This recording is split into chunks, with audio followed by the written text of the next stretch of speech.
This interaction between Mary and Elizabeth is one of my favorite moments in the biblical narrative in Luke.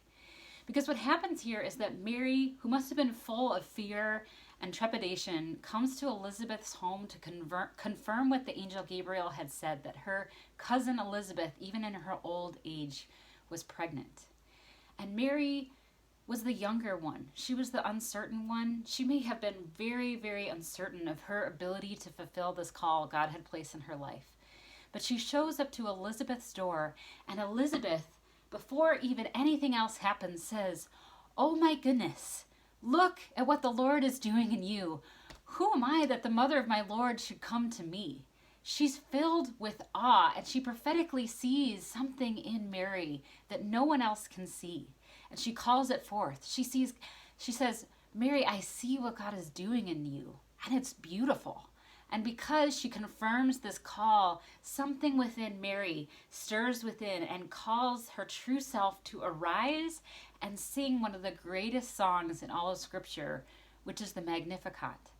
She essentially sings this song that is her mission statement of who God has created her to be. If you have ever had somebody in your life encourage you, call forth a gift in you, or say, like, "I just see God doing something in you," you know what this is. And sometimes you just need somebody else to call it forth, to call something from within you that you're not even entirely sure yourself what it is. But somebody speaks something in you, and it calls your song to arise and your Magnificat. And that is what I love about the community of God and who we're called to be, is that God has created us to make room for one another. And while Elizabeth could have been jealous of Mary that she had this call to be the mother of the Messiah, instead she humbles herself before Mary.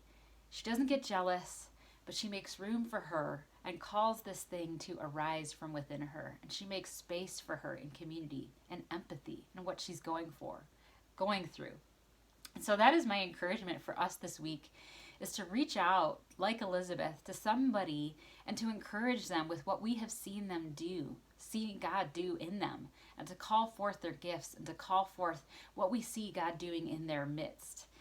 And I would encourage you too, if you've had somebody speak into your life that way, like I have many Elizabeths in my life, is to reach out and thank them for what they have spoken into your life and called forth the Magnificat for you. So I hope you guys have a great week, and I can't wait to catch you next time.